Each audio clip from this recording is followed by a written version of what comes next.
la última que nos queda.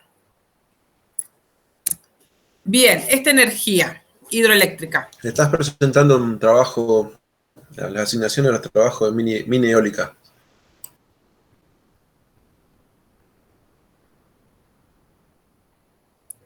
¿Por qué estoy presentando esto? Si lo cierro. Ahí que se ve. No. Voy a terminar la cursada y no voy a aprender. Es lo que vos pongas en tu pantalla. Sonó a queja eso, ¿eh? Tu cara, sí dijo. Sí. -1. -1. Voy a empezar a apagar la cámara, me parece. Lara, qué bueno que se siga con la carrera de... ¿De las energías renovables? Sí, porque yo había averiguado a principio de año, porque me interesaba y bueno, y Fernando me dijo que todavía no sabía si iban a seguir, como que lo veía muy oscuro el tema. Sí, sí, hasta hace poco era que no, que ya está, se cerraba. Y ahora de golpe anunciaron que se abre el 25 de mayo. ¿En 25 de mayo? Sí, ese es el tema. Ah, mamá. Cerquita te queda, Bruno. No, igual, yo no, al principio de año estaba, no sé, creo que estaba drogado ese día que averigüé, no sé, no sigo más nada. Corte y confección de acá. No me agarran más, Bruno, a mí tampoco, no me agarran más. Estoy llegando, pero arrastrándome. Ya están en la recta final. Cuando quieran acordar va a ser un recuerdo. Hay una edad para todo, muchachos, acuérdense de eso. Nah. ¿Cómo que no? Sí, se lo discuto a cualquiera. Lo mejor siempre está por venir, Bruno. Exacto. Está buena la carrera, que vaya ya. Yo esperaba que sea virtual. Algunas materias, aunque sea, para anotarme, pero no para dar algunas materias, como acá en Toay. Pero no, ya me dijo Fernando que va a ser presencial. Mejor para ellos. Así que me la pierdo. Bueno, ahora sí. ¿Estoy proyectando bien? Sí. Bien. Porque entonces esta energía la tenemos entre las renovables. Porque es renovable el recurso, porque se basa en el ciclo natural del agua, el ciclo hidrológico. Ahora vamos a ver bien el ciclo. Y por su disponibilidad constante en la Tierra. Eso medio, entre comillas, tendría que haber puesto la disponibilidad, porque sí, siempre está el agua. Sabemos que no entra ni sale agua del planeta. Pero puede fallar. Pero puede fallar. Puede fallar, exactamente. Depende del estado en el que está, la zona en la que estamos. La provincia que tengas de vecina. ¿La qué? La provincia que tengas de vecina. Exactamente. Eso tiene que ver con lo que sigue acá abajo, que es importante, que es renovable, pero hay que tener mucho cuidado con el tema de su implementación, que debe llevarse a cabo de manera responsable. Eso tiene que ver con esto de utilizarla en un lugar y no permitir que pase para otro lado, y considerar los impactos que puede llegar a tener, grandes, ambientales, sociales, económicos, sobre todo las hidroeléctricas grandes, más que nada. La mini hidroeléctrica no tanto, no causa tantos impactos. Pero bueno, es como que es una de las energías limpias, siempre y cuando se manejen de manera responsable. Pueden ocasionar algunos impactos negativos, como la alteración de ecosistemas acuáticos, reubicación de comunidades. Por ahí es una zona donde vivía gente y de pronto una zona inundable, hay que sacar a la gente. Conservación del hábitat también se puede ver modificado.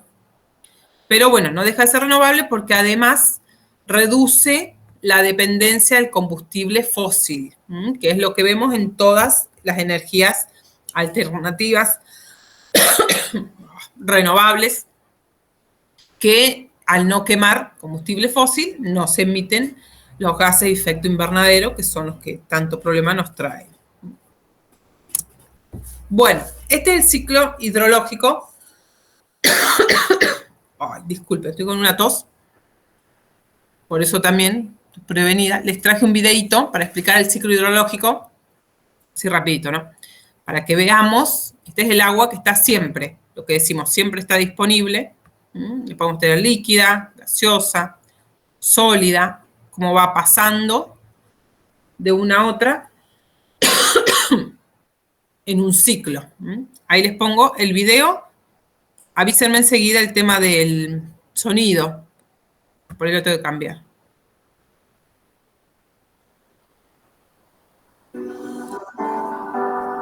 ¿Se escucha? Soy Sebastián Aguiar, guía de montaña. Está bien, entonces. Ahí va. El Instituto Mexicano voy a acelerar porque me de del Agua, a través de la Subcoordinación de Posgrado, presenta el ciclo hidrológico.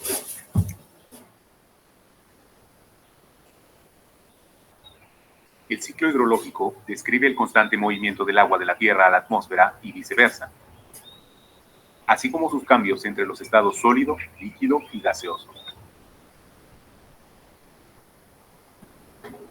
A través de este video, repasaremos los principales componentes que el Servicio Geológico de los Estados Unidos de América ha identificado en este ciclo.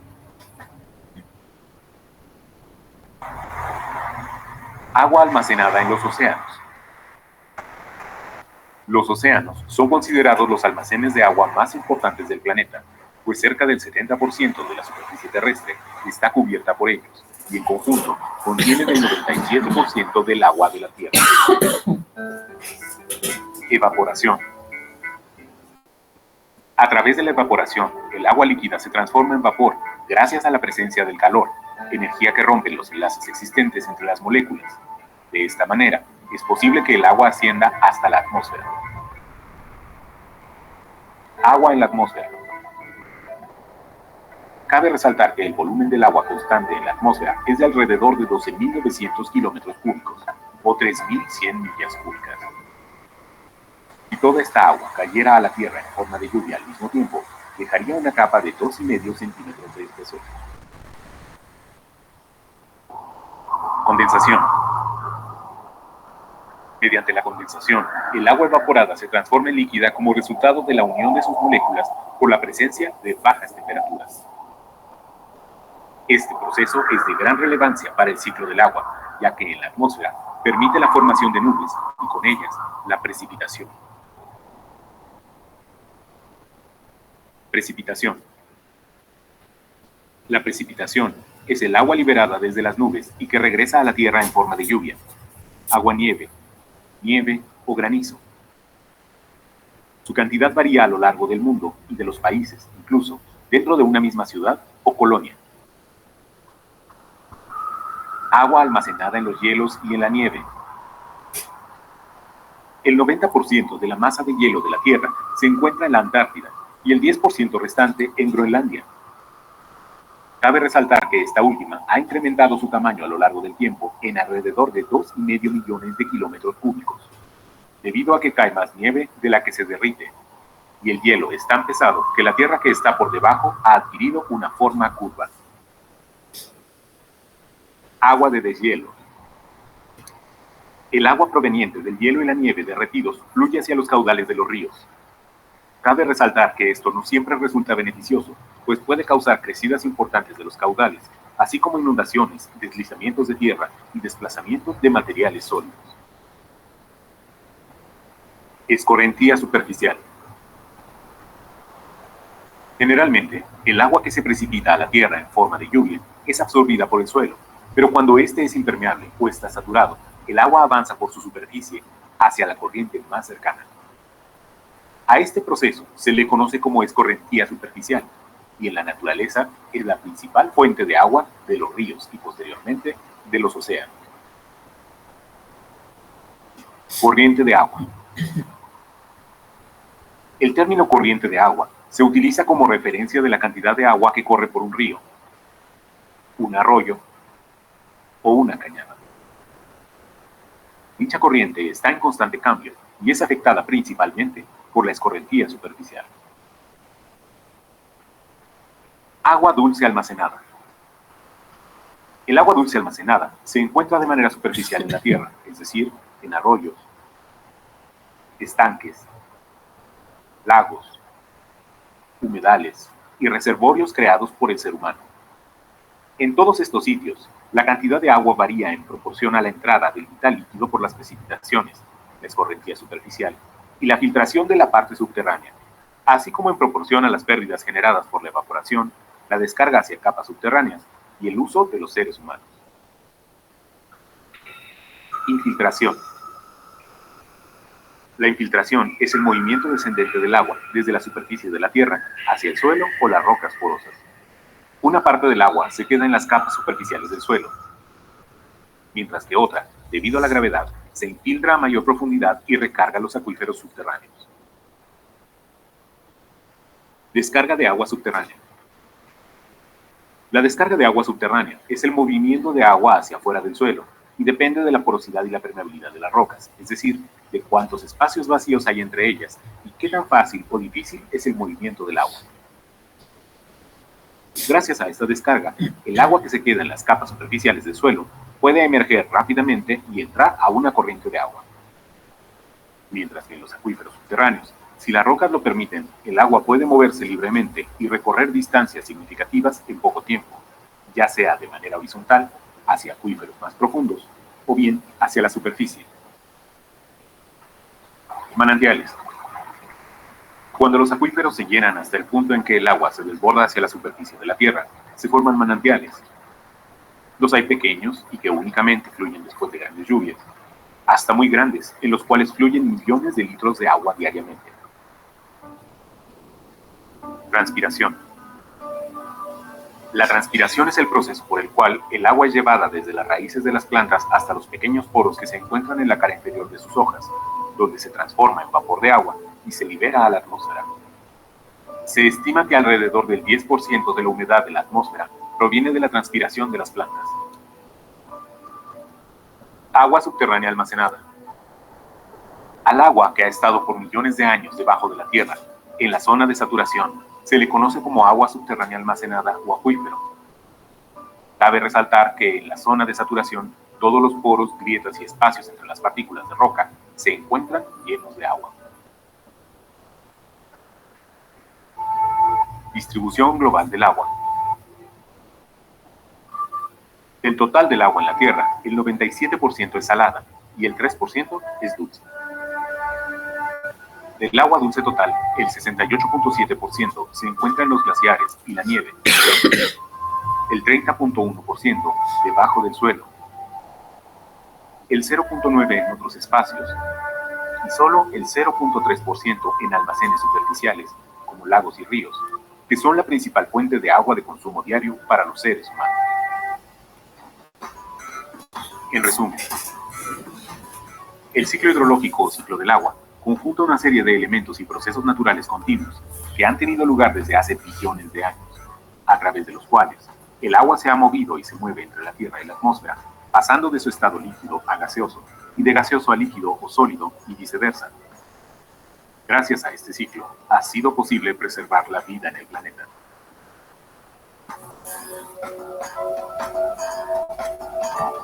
Bien. Bueno, ahí nos hizo el pantallazo del agua en la Tierra, dónde la podemos ubicar. Por eso, como veíamos la disponibilidad, también, si queremos agua dulce para tomar, vieron que es muy poca.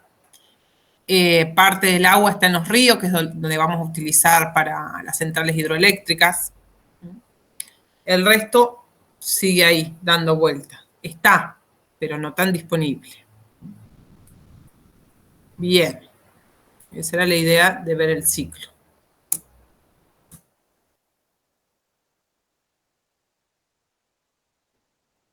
Ahí se me trabó.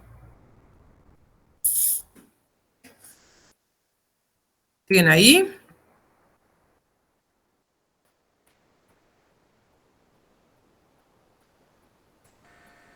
Está medio complicado internet, puede ser para mí, se me corta cada rato. Ay, capaz porque estoy en otro lugar. Se me trabó todo a mí, no puedo Ahí salir. está la presentación. Ahí está. ¿Ahora está la presentación? Sí, la pantalla. Ah, Ahí se ve. bien. Ahí está. Puede ser que tenga poca señal. Así que anda bien. Bueno, entonces, ahora sí ya nos metemos en la energía hidroeléctrica, que es la que se obtiene de la energía que se produce de las corrientes de agua cuando caen de cierta altura. ¿Qué se tiene en cuenta? Sería la transformación de la energía potencial cinética, ¿están ubicados con eso? ¿Sí? Bueno, la energía potencial entonces del agua, que tiene que tener una altura para ser potencial, que está ahí quieta, contenida en los embalses, y después se transforma en energía cinética, cuando se empieza a mover, cuando cae. Esa es la energía que se utiliza para generar la electricidad, por medio de turbinas que provocan el movimiento de rotación y la transforman en electricidad gracias a los generadores, como hablábamos de las otras energías que también usaban los generadores, transformadores, estamos en la misma. ¿Qué factores se tienen en cuenta acá? Que son importantes cuando vamos a pensar un proyecto de hidroeléctrica.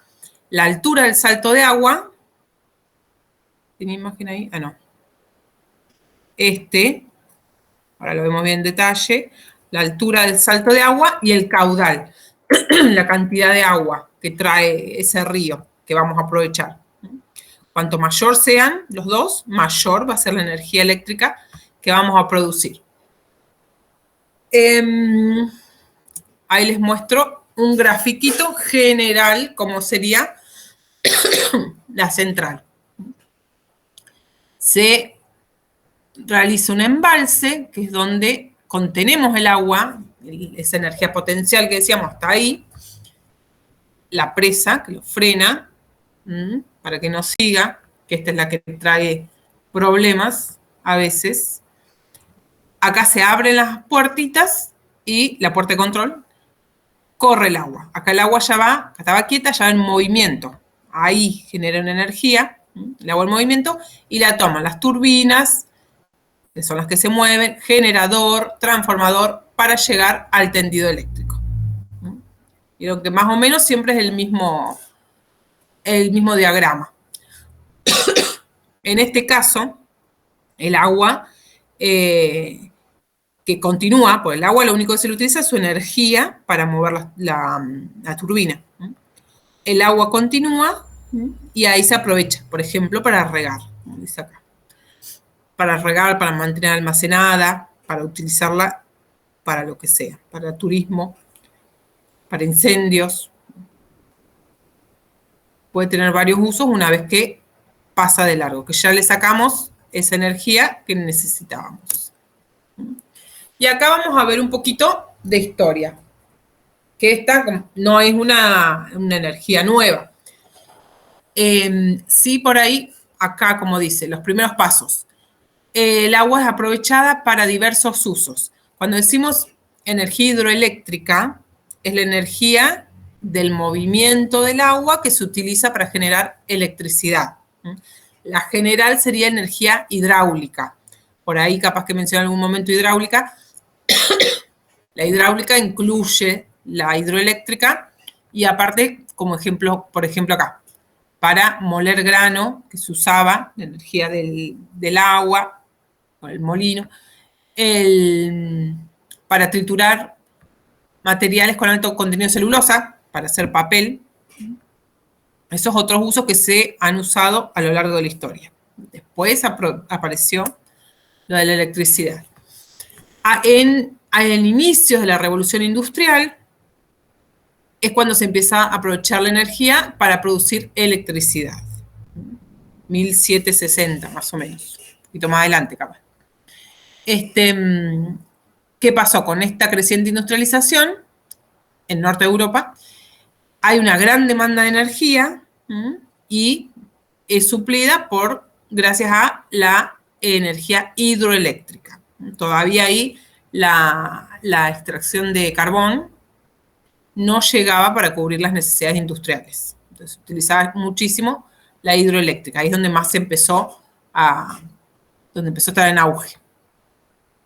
1880, en Reino Unido, un año después, las cataratas del Niágara se empezaron a usar, ahí teníamos un salto importante, para el alumbrado público, y ya para finales de la década existían 200 centrales, solo en Estados Unidos y Canadá, que siguen siendo los países, después vamos a ver una imagen, que más utilizan energía hidroeléctrica.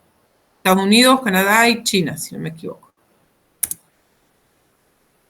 Bien. ¿A qué se debió este desarrollo tecnológico importante que creció tanto?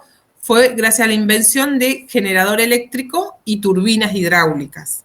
En un principio no existían, por eso que se lo usaba para otro tipo de actividades. Al aparecer las turbinas y el generador eléctrico, tuvieron como un avance importante hubo en el aprovechamiento de la energía esta. Perdón. Cuando hablamos de turbinas, después vamos a ver cómo vienen las clases, que podemos ver en detalle las turbinas.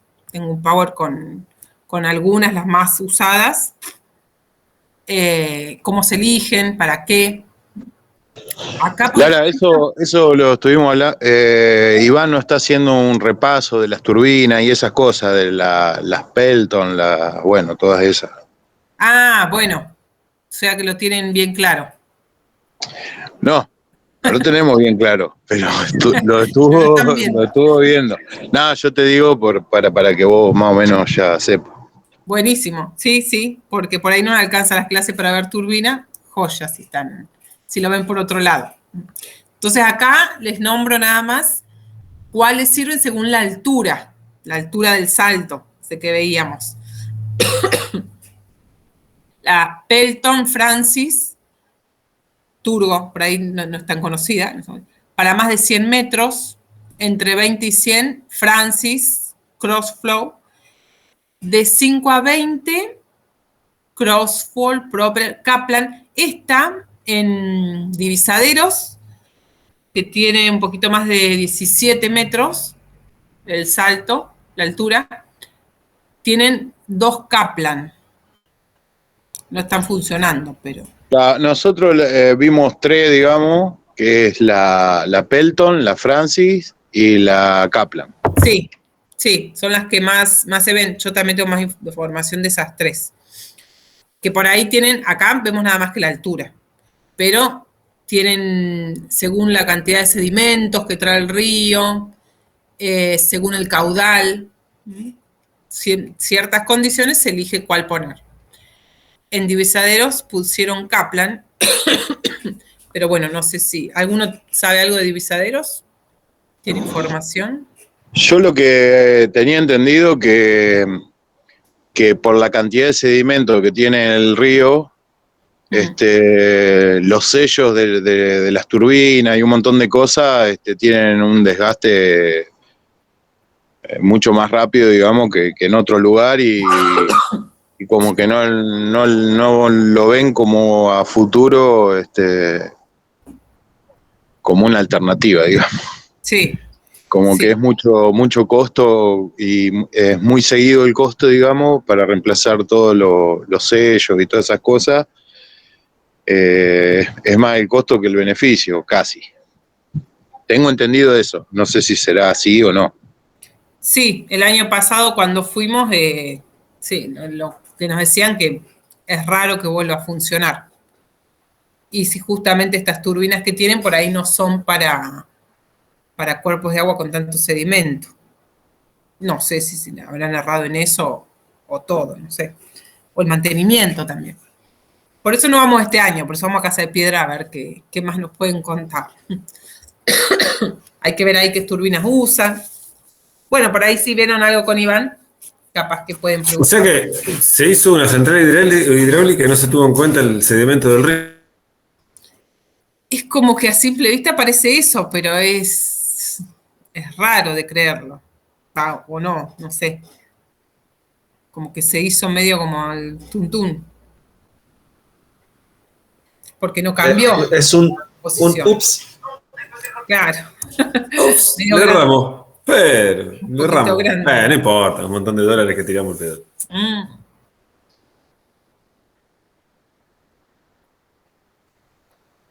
Debe ser peor que empezar de cero, debe estar ahí.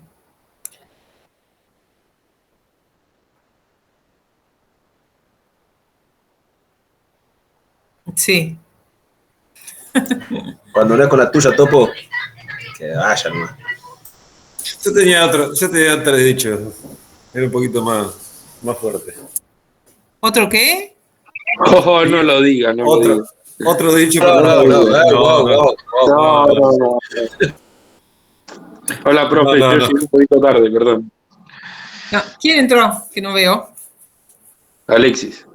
Hablábamos de vos que tenés que hacer el asado. Ay, Dios, justito. Ya te completiste. Bien. Ahí está. Giselle dijo la clase pasada, ¿sí? Sí, yo lo hago.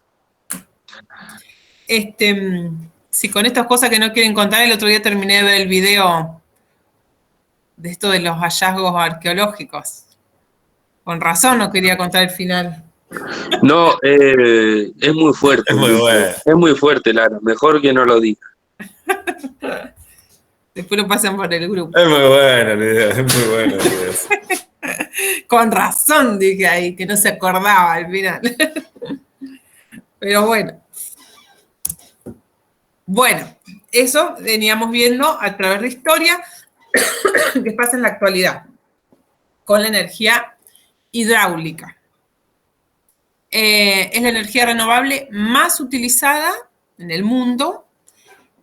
Se estima que el 20% de la energía que se consume es de origen hidroeléctrico en el mundo, ¿no? Y en países en desarrollo, hasta el 33% corresponde al uso de este tipo de energía hidroeléctrica. Y cuando se comparan con otras energías renovables, la producción mundial es del 90%. Este dato un poquito viejo, puede haber cambiado porque en los últimos años hubo un aumento grande de las renovables, capaz que bajó un poquito el porcentaje. No tengo el valor, esto es 2005, si no me equivoco, sí. 2005, este valor.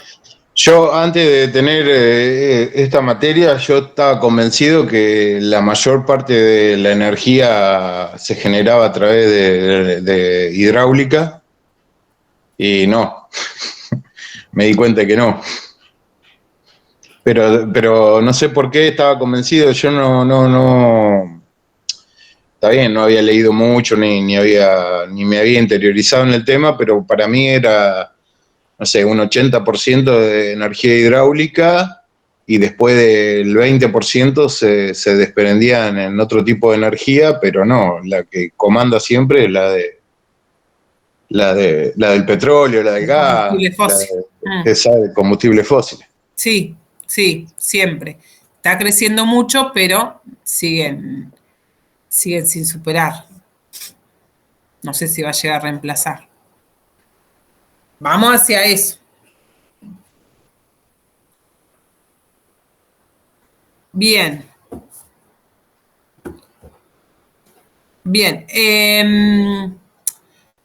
Entonces, este tipo de energías es a nivel mundial, ¿no? Que se utiliza. Incluso en los países, que esta es una de las, por ahí, de las trabas que tiene la energía, los países que no cuentan con desniveles orográficos importantes, ¿no? Porque dijimos que lo importante era la altura del salto de agua. Bueno, hay países como Holanda que han logrado adaptar las centrales porque no tienen saltos importantes de agua. Tecnología muy avanzada será. La de Yacyretá también, Lara, esa lo tiene, es prácticamente en una llanura donde está hecha la represa. ¿En dónde? Yacyretá, que creo que tuvieron que inundar mucha superficie por el tema de que el salto no es tan grande. Por eso demandó tanta superficie, inundar tanta superficie. Claro, como que adaptaron el medio, no la central. Tuvo que ser muy larga la represa, es decir, de muchos kilómetros, y inundar muchas hectáreas, Terreno. porque es prácticamente llano el lugar donde se hizo, no es un valle ni nada. Claro. Ah, E incluso en la ciudad llega, me contaba la gente ahí que, no me acuerdo cuál es la ciudad que está más arriba, y ahí la costanera subió como 2 metros, lo que era la costanera de las ciudades. Pero ciudades que están a kilómetros de ahí, río. sí. Están como a 80 kilómetros, 90, y subieron 3 metros la costanera. Muchísimo. Sí, porque no hay un salto, es decir, es prácticamente llanura, no valles así como las represas que hay en el sur o Catamarca, San Juan. Sí. No hay valle. Ah, mira, tendríamos que ver un detalle. Pues puse una fotito después, pero no se ve mucho. No se aprecia eso. Ella sí le está. Bien. Bueno, a futuro, ¿qué se espera? ¿Qué se prevé? Que siga siendo, dentro de las renovables, la principal, esta, la hidroeléctrica. Y acá dice que para el 2030, que estamos más cerca, por eso digo que esos datos eran un poco viejos, la energía eólica, que es la que está creciendo proporcional, no a la otra, está creciendo mucho, puede llegar a superar a la energía hidroeléctrica. Esto es la Unión Europea. Países en desarrollo tarda un poquito más. Hay que ver cómo se desenvuelve la eólica. Estaba viendo que compartieron ahí un artículo de qué hacen con las palas que veíamos el otro día. Como que le están buscando la vuelta o están encontrando algo para hacer, que eran puentes, recién arrancando. 3 puentes creo que leí que decían, en el artículo que compartieron en el grupo de las palas, que es el impacto importante que vimos en la banderita. Si siguen así, van a seguir creciendo los parques, como vemos que está creciendo muchísimo. Acá lo vemos mucho, en otros países impresionantes. Capaz que le compite a esta. Bueno, rentabilidad. Tiene la mejor relación entre energía producida y la que se consume durante el funcionamiento de la planta. En números, se estima que produce 200 veces más de energía de la que se emplea para las tareas de construcción y mantenimiento.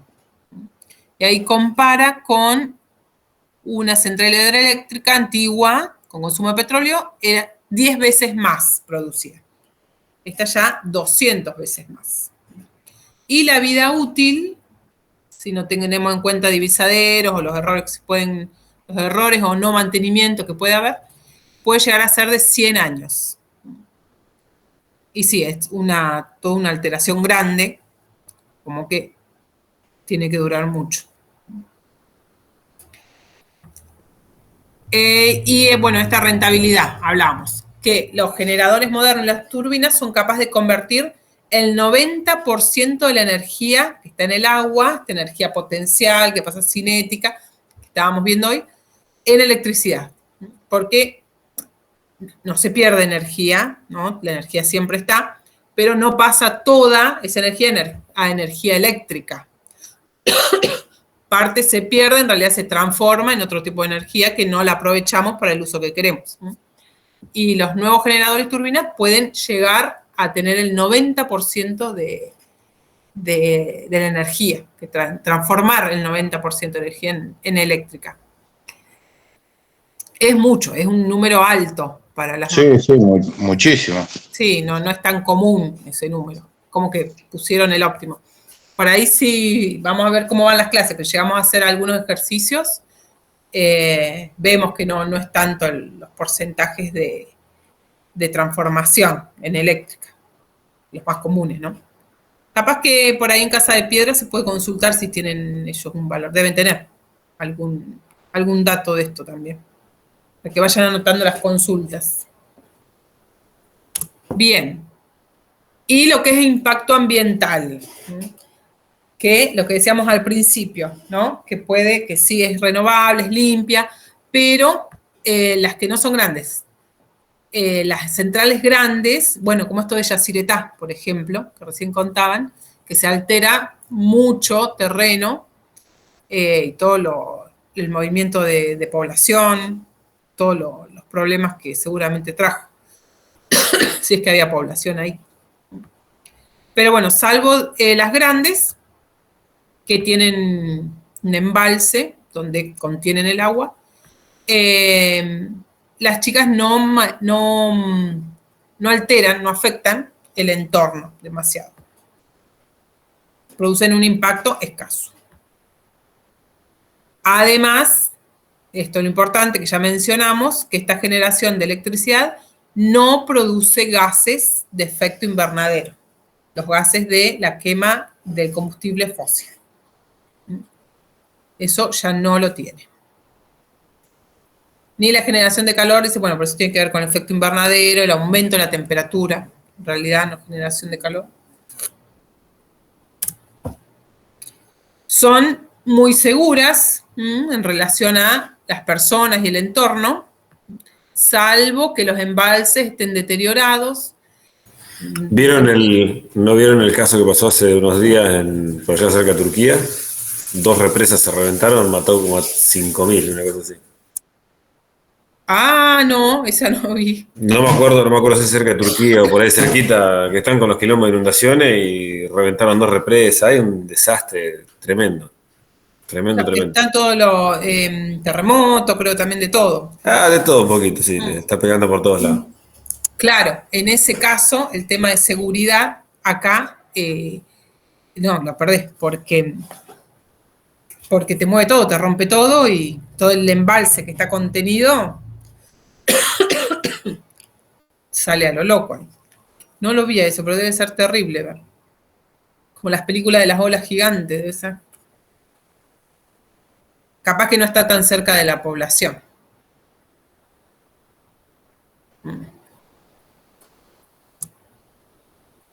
Bueno, y las ventajas que tiene.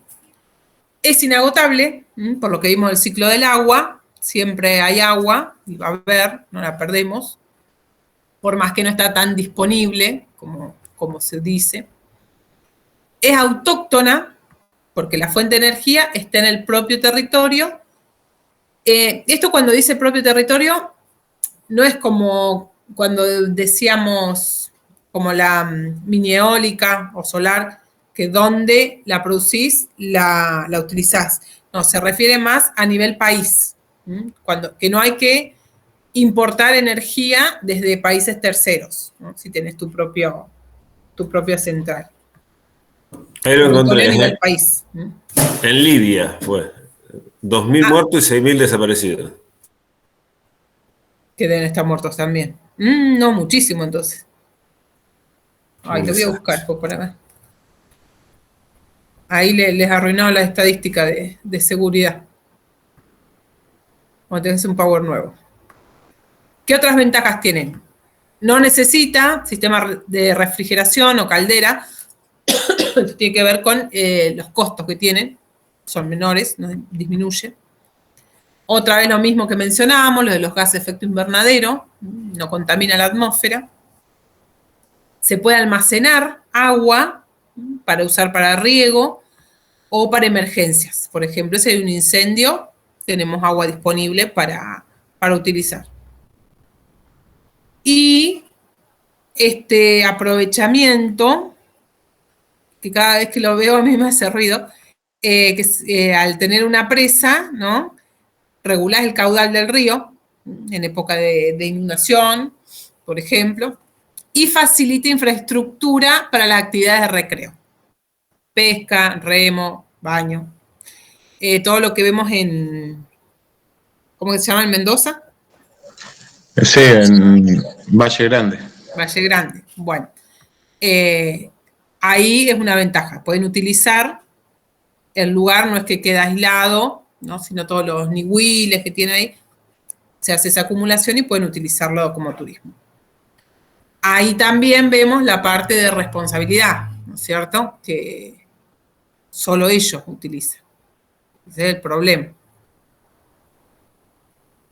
Pero bueno, seguimos ahí en lucha. Y los inconvenientes que tiene, porque como todo es color de rosa. El rendimiento que tenga depende de condiciones meteorológicas, no de las que no las podemos manejar. Eso se escapa de las manos. En zonas que hay sequía, por ejemplo, el ritmo de producción de esta energía va a disminuir, ¿sí? Las condiciones ambientales, que tienen que ser muy concretas, para poder utilizar este tipo de energía necesitamos ríos grandes, suficientemente grandes, ¿no? Y acá lo que dice la orografía accidentada, pero bueno, que vemos que puede llegar a salvarse este inconveniente. Pero agua sí o sí, por supuesto. La localización de las centrales está, bueno, esto es lo que decía, que no es que se usa donde se produce, ¿no? Sino que estas centrales siempre están alejadas de los centros de consumo. Entonces hay que hacer toda una infraestructura para conducir la electricidad, como pasa con muchas de estas, que somos parques grandes. La construcción de estas grandes presas puede alterar ecosistemas. La fauna, por ejemplo, los peces que suben aguas arriba a desovar, como el salmón, por ejemplo, en este caso se interrumpe su ciclo. Ya no se reproduce porque no puede saltar la presa que tienen, ¿no? Ya no pueden ir contra la corriente como lo hacen normalmente. Además, ahí está. Ay, me va. Además, el estancamiento ese de agua hace que el sedimento, porque está ahí quieta, ¿no es cierto? El sedimento se deposita en el fondo. Todos los nutrientes que tiene se depositan en el fondo y no siguen aguas abajo, donde se necesitan para los peces, para lo que haya en el lugar, ya no tienen disponibles esos nutrientes. Entonces va a alterar todo el ecosistema también aguas abajo. Todos los problemas sociales, demográficos que puede acarrear la construcción de los embalses, inundaciones, abandono de población. Esto le decía por ahí, cuando hay una población cerca del lugar, se vuelve una zona inundable, o Yacyretá, que tuvieron que inundar más espacio. Si había población, también hay que correrla. Se expropian grandes cantidades de suelo, eso también. El ejemplo de Yacyretá ahí nos va también. Y el tema de la contaminación. No es lo mismo el agua estancada que el agua que fluye. El agua estancada puede haber regiones donde se generen focos infecciosos. Porque o sea, básicamente Yacyretá tiene muchos inconvenientes. Sí, más allá de lo nos que da, sirvió ¿no? para todos los ejemplos negativos. Esa Yacyretá tiene para los peces unos ascensores. Ah, sí. En época de desove, tiene una parte que le generan una corriente artificial de agua, se amontonan ahí, tienen unos jaulones que los elevan y los pasan para el otro lado. Pero es en época de desove cuando sube. Claro. Sí, está muy bueno eso. No sé cuánto funciona, he visto las imágenes nomás que llevan. Y lo ponen a funcionar en época de desove, no sé.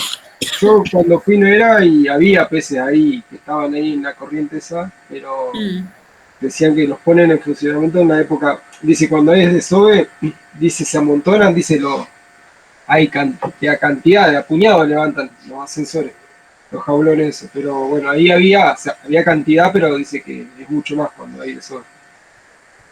Oh, Se amontonan, le hacen unos chorros de agua para simularle corriente rápida y se amontonan ahí. claro, van buscando contra la corriente. Qué lindo. Me imagino al tablerista ahí con la caña. Más vale, Adentro de ¿sabés la- cómo se amontonan ahí? Los tenés servidos a los. Bueno, Qué caña, como el oso ahí, cazándolos la pasada. Sí. Prepará el fuego, le dicen. Acá en Argentina hay otro pueblo que no me puedo acordar cuál es, que lo refundaron y lo cambiaron de lugar por una represa. No me puedo acordar cuál era. Capaz que sea ahí. No era, era otra represa, pero no me puedo acordar la ubicación. y Que es un pueblo seguramente nuevo que que le hicieron, es un pueblo nuevo que le hicieron enfrente. Me parece si no es Reconquista o uno de esos, que está hecho enfrente a la represa y es un pueblo nuevo. Por ahí, yo sé que es a la vera del Paraná, pero no me acuerdo cuál era. ¿de cuál lado? Bueno, ¿cómo vamos de tiempo? Tenemos tiempo para el otro power. Todo lo contrario que hicieron acá. Acá hicieron la represa y hicieron un pueblo al lado. ¿Acá dónde? Y en Casa de Piedra. Ah, la Otros lo villa. mudan, nosotros los ponemos. Qué lástima, esa En, villa nunca prosperó bien. Cuando la natura no da, Salamanca no presta, es el dicho. Estaban En- retomando un poco. Cuando uno va recorriendo los laterales de los diques de Córdoba, a una distancia de, ponerle de lo que sería la orilla hacia adentro de los diques, ponerle Sí. 5 kilómetros, están todos los estaqueados como para decir los límites posibles de inundación. Hay Ah, unas estacas con niveles que como, digamos, donde probablemente puede llegar a haber un máximo nivel de cota en caso de que llegara al tope, digamos, de la represa. Y están bastante lejos del agua. O sea, lejos te estoy hablando de kilómetros. O sea que si llegado el caso de que... Sí, porque podés venir por un camino vecinal de repente, que sabés que está a la orilla, cerca de los lagos, y te encontrás con esas estacas y dice la cota, el lugar, la altura, toda la característica. O sea, como que si llegara a inundarse el dique, que llegara a tope, el agua te llega hasta ahí. Y es mucho lo que tapan, ¿eh? Es mucho, son muchas hectáreas. que Lo que ellos- pasa es que a medida que se va haciendo llano, se va extendiendo cada vez más. y sí, sigue corriendo. Eso ya están protegidos, pues ya avisaron Claro, sí. que es un Sí, sí, accidente. sí. Yo he escuchado alguna vez, no sé si será cierto, o el supuesto, digamos, que decían que si el dique San Roque en Córdoba se llegaba a romper, digamos, que Córdoba se inundaba toda, la ciudad de Córdoba. La ciudad de Córdoba Pero, desaparece. claro, exactamente, eso es lo que se decía hace unos años, digamos, no sé si Y vos será imagínate así. que era un cauce normal, natural, que pasaba, que iba por ahí. Y se juntaba, no sé si es por la zona de La Calera, por ahí se juntaba con otro río más, y qué sé yo. Pero si llegas a abrirlo de golpe, chau Córdoba. Así que van a juntar unos cuantos. Qué barbaridad. Ay, sí, horrible. ¿No está tu hija Encima ahí, esa- Ariel, o ya volvió? No, ya sé, ya lo tengo acá. Ah. Encima esa tiene dos represas. O sea, en esa estuvieron. Hubo ya una represa que fue la de. Hay una represa anterior a la represa existente, que hubo un quilombo político y dijeron que se iba a romper y qué sé yo, que está abandonada, que está más adelante de la represa existente, que cuando está muy baja se ve, pero ya tuvo una falsa alarma, por decirlo de alguna manera.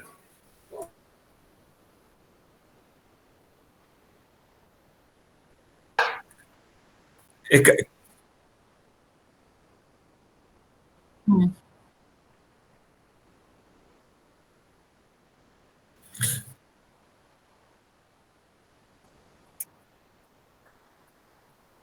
Sí.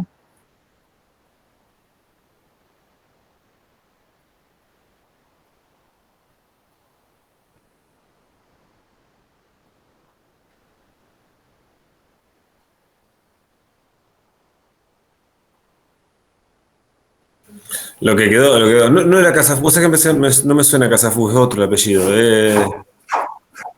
¿Era Casafús? Ah, bueno, me pareció que era otro el apellido. Pero sí, bueno, igual, no importa. Claro, la de Carlos Paz, tenés razón. Casafús. Sí. Y el tipo se terminó matando, se terminó asesinando. Sí, porque lo habían acusado de que iba a ser el posible inundador, que iba a generar inundación de Córdoba, de la capital y qué sé yo. Ah, Y después no lo pudieron reventar, o sea, cuando lo quisieron reventar no lo pudieron reventar.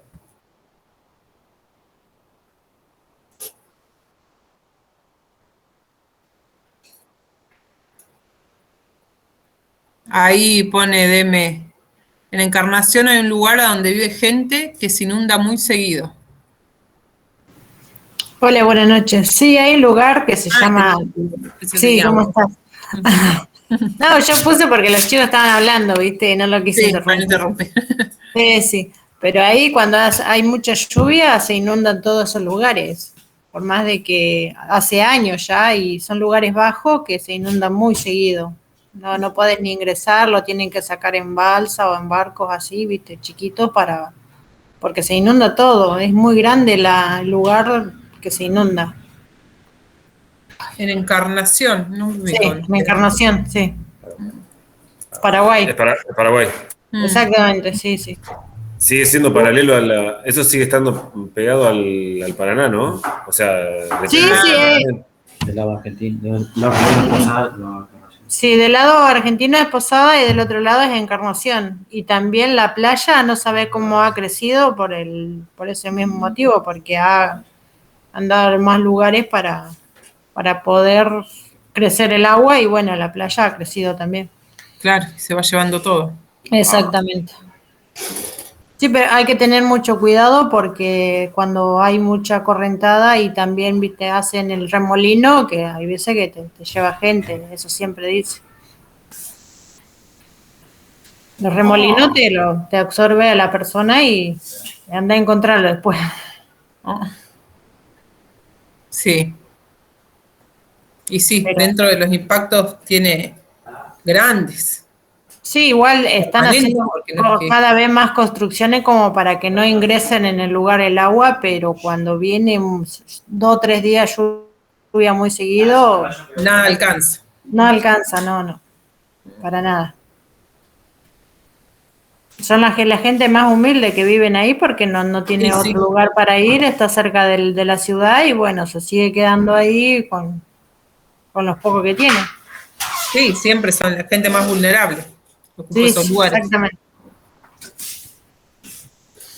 Bueno, no vamos a empezar el siguiente, pues nos quedan 10 minutos. Quería que veamos un poquito las cuencas, pero igual tenemos una clase más antes del viaje, así que lo retomamos ahí. Hicimos un pantallazo ahora, ¿sí? Así que bueno, cortamos acá y eso lo vemos en la siguiente. Así vemos, hay un videíto también de la cuenca del río Colorado, que es donde está Casa de Piedra. Pero bueno, mejor lo vemos el martes que viene. Y ya nos preparamos para viajar. Buenísimo. Bueno, listo entonces. Buenísimo. Nos vemos. Chao. Nos vemos. Nos vemos. Chau. Hasta luego.